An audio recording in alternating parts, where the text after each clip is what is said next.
अब हम लोग जो है बात करेंगे मूल अधिकार का। अभी हम लोग का मूल अधिकार टॉपिक चल रहा है।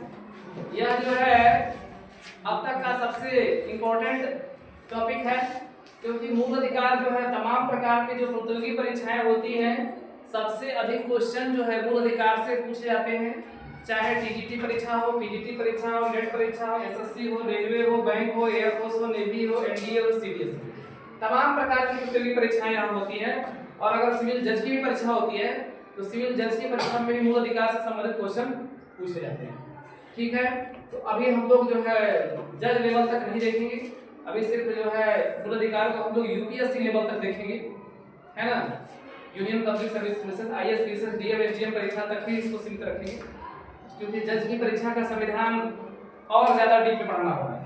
ठीक है, लेकिन हम लोग यूपीएससी के लेवल तक देखेंगे। सबसे पहले बात करते हैं कि मूल अधिकार, ये हमारा जो मूल अधिकार है, इसके पहले 12 वीडियो मैंने बना दिया है। सबसे पहले आप लोग मेरे प्लेलिस्ट में जाइए और प्लेलिस्ट में जाकर के 12वां वीडियो देख लीजिए, उसके बाद 13वां वीडियो देखिए। ठीक है, तो इसमें जो मूल अधिकार है ये हम लोग का जो मूल अधिकार का जो नंबर है, ये 5वां नंबर मूल अधिकार है। ठीक है, तो 5वां नंबर मूल अधिकार हम लोग का क्या कहता है कि संस्कृति और शिक्षा संबंधी अधिकार, यह अनुच्छेद 29 और 30 में इसकी बात की गई है। 30 से 30 तक जो है संस्कृति और शिक्षा संबंधी अधिकार की बात की गई है। अब हम लोग बात करेंगे अनुच्छेद 29। अनुच्छेद 29 क्या कहता है? अल्पसंख्यक वर्गों के हितों का संरक्षण। तो इसमें अनुच्छेद 29 कहता है कि अल्पसंख्यक वर्गों के हितों का संरक्षण की बात करता है। तो अगर हम लोग ध्यान से देखेंगे तो अल्पसंख्यक का परिभाषा भारत के संविधान में कहीं पर भी अल्पसंख्यक शब्द को डिफाइन नहीं किया गया है, लेकिन मान लेते हैं कि अल्पसंख्यक का मतलब जिसकी संख्या क्या हो, अधिक हो। जैसे हिंदू है तो हिंदू इस देश में बहुसंख्यक है, ठीक है, और उसके अलावा जो बचता है मुस्लिम, सिख, ईसाई, इसको अल्पसंख्यक मान लिया जाता है। लेकिन भारत के संविधान में अल्पसंख्यक शब्द को डिफाइन जो है नहीं किया गया है। ठीक है, तो यहाँ पर अल्पसंख्यक वर्गों के हितों का संरक्षण है, लेकिन ये वर्ड नहीं लिखा गया है। लेकिन यहाँ पर अल्पसंख्यक और बहुसंख्यक यह दोनों के लिए है। इसको हम सुप्रीम कोर्ट के डिसीजन के अनुसार देखेंगे। सबसे पहले बात करते हैं कि अनुच्छेद 29 का 1 क्या कहता है। 1 कहता है कि नागरिकों के अपने अनुभाग की अपनी भाषा, लिपि, संस्कृति को बनाए रखने का अधिकार। कहने का मतलब यह है कि जो नागरिक हैं, जो भारत के नागरिक हैं, भारत के सभी नागरिकों के लिए बताया गया, विदेशियों के लिए नहीं है, भारत के लोगों के लिए, भारत के जो सभी नागरिक हैं, इन नागरिकों के लिए बताया गया है कि उनकी जो भाषा होगी, है ना, उनकी जो लिपि होगी, जो लिखने का जो तरीका होगा, उनकी जो संस्कृति होगी, ठीक है, उनको बनाए रखने का उनका पूरा जो है अधिकार है। तो एक एक चीजों को समझने की कोशिश करते हैं। सबसे पहले बात करते हैं कि भाषा की बात करते हैं। अब भारत में जो तमाम प्रकार की भाषाएं हैं, जैसे तमिलनाडु में तमिल भाषा है, ठीक है, इसके बाद नागालैंड में अपनी अलग भाषा है, पश्चिम बंगाल में बंगाली भाषा है, ठीक है, उत्तर प्रदेश, बिहार, झारखंड, छत्तीसगढ़, ये सभी जो है, राजस्थान, है ना, यूपी, और ये सभी जो है यहाँ पर भाषा है कि क्या है, हिंदी भाषा है। ठीक है, तो और इसके बाद कश्मीर का अपना अलग भाषा है।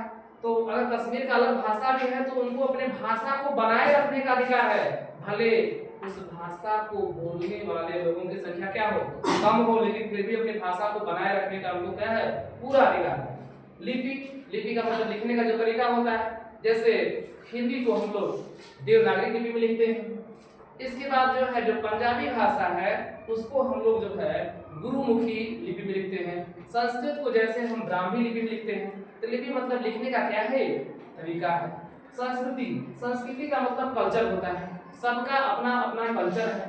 ठीक है, अब जैसे हिंदू धर्म में अपना कल्चर है, मुस्लिम धर्म में अपना कल्चर है, कुछ कल्चरों की बात कर लेते हैं। जो संस्कृति मतलब जैसे बात कर सकते हैं कि हिंदू धर्म में जैसे दुर्गा पूजा होता है तो कितने लोग जो है कलश को पूजा करते हैं, तो कितने ऐसे भी हैं महानुभाव लोग हैं कि जो कि अपने पेट के ऊपर जो है कलश को रख करके बहुत दिनों तक जो है 9 दिन तक तपस्या करते हैं। कुछ लोग जो है दंडवत प्रणाम करते हुए 3-3, 4-4, 10, 15, 20 किलोमीटर तक पहुंचते हैं। ठीक है, तो उनका अपना कल्चर है।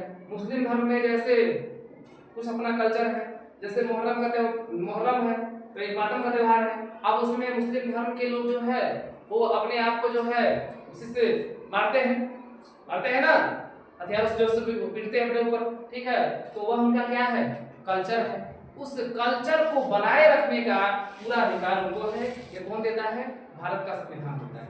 ठीक है, अपने अपने हिसाब से तो समझ गए होंगे, जिसका जैसा भाषा है अपनी भाषा को बनाए रख सकता है। अपना जो उसका लिपि है, जैसे देवनागरी लिपि हिंदी के लिए हो जाएगा। ठीक है, संस्कृत के लिए जो है ब्राह्मी लिपि हो जाएगा। इसके बाद जो है पंजाबी का जो लिपि है उसको कहते हैं गुरुमुखी लिपि।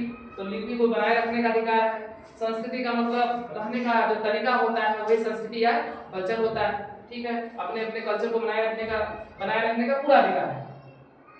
अब इस बात को जो है डिफाइन करने के लिए सुप्रीम कोर्ट ने के कुछ 2 डिसीजन है।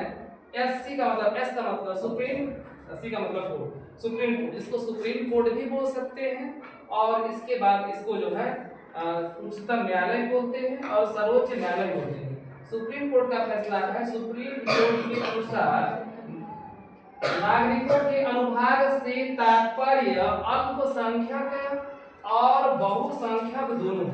सुप्रीम कोर्ट के अनुसार जो यहाँ पर जो अनुभाग की बात की गई है, तो अनुभाग में जो है अल्पसंख्यक भी हो सकता है और जो है बहुसंख्यक भी हो सकता है।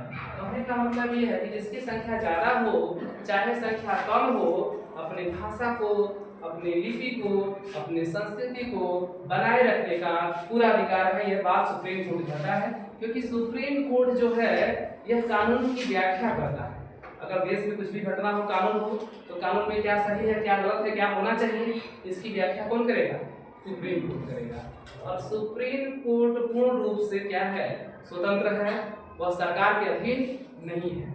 ठीक है, और सरकार का ही अंग है, लेकिन जो है वो किसी प्रधानमंत्री राष्ट्रपति के अधीन नहीं है। स्पष्टीकरण इसमें 2 कह रहा है कि सुप्रीम कोर्ट के अनुसार भाषा की रक्षा करने में भाषा का संरक्षण एक आंदोलन भी सम्मिलित है।